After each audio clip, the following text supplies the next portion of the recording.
చంద్రబాబు ప్రభుత్వం తొలిసారి చేసిన తప్పును ఒప్పుకుంది. మాజీ సీఎం వైఎస్ఆర్సీపీ అధ్యక్షుడు వైఎస్ జగన్మోహన్ రెడ్డికి ఫెయిల్యూర్ వెహికల్ ఇచ్చినట్లు కోర్టుకు నివేదించింది.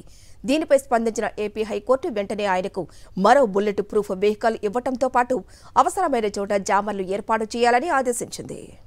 చంద్రబాబు ప్రభుత్వం వైఎస్ఆర్సీపీ అధ్యక్షుడు మాజీ ముఖ్యమంత్రి వైఎస్ జగన్మోహన్ రెడ్డి పట్ల కక్ష సాధింపు చర్యలకు పాల్పడుతోంది.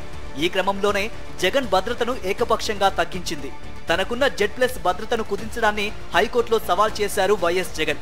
భద్రతకు సంబంధించిన కీలక అంశాలను పిటిషన్లో ప్రస్తావించారు. తనను చంపడమే లక్ష్యంగా పెట్టుకున్న కూటమి ప్రభుత్వం భద్రతను ఏకపక్షంగా కుదించిందని పేర్కొన్నారు.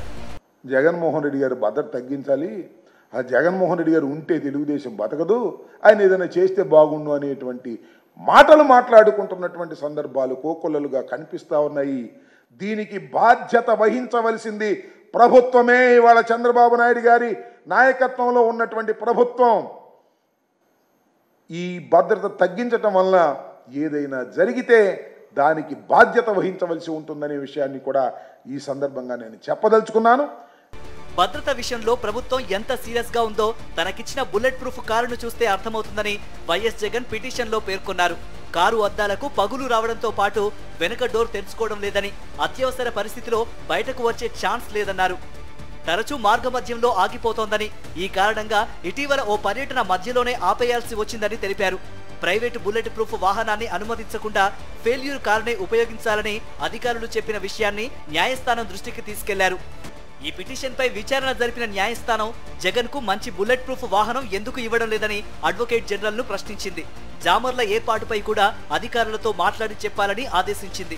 అయితే జగన్ కు ఇచ్చిన వాహనంలో లోపాలున్న విషయం వాస్తవమేనని ఏజీ కోర్టుకు తెలిపారు. ఆర్డర్ ఇచ్చిన స్పేర్ పార్ట్స్ ఇంకా రాలేదు కాబట్టి మరో వాహనం ఏర్పాటు చేస్తామని చెప్పారు. ఇదే సమయంలో జగన్ భద్రత నేపథ్యంలో అవసరమైన చోట్ల జామర్లు ఏర్పాటు చేసేందుకు అంగీకరించారు. మాజీ ముఖ్యమంత్రులకు అన్ని చోట్ల ఏ విధమైన భద్రత కల్పిస్తారో జగన్ కు కూడా అవే ఏర్పాట్లు చేయాలని ఈ సందర్భంగా న్యాయస్థానం ప్రభుత్వాన్ని ఆదేశించింది. ఈ పిటిషన్పై 2 వారాల్లోగా కౌంటర్ దాఖలు చేయాలని ప్రభుత్వానికి, 3 వారాల్లోగా రీజాయిండర్ వేయాలని పిటిషనర్ కు సూచించింది.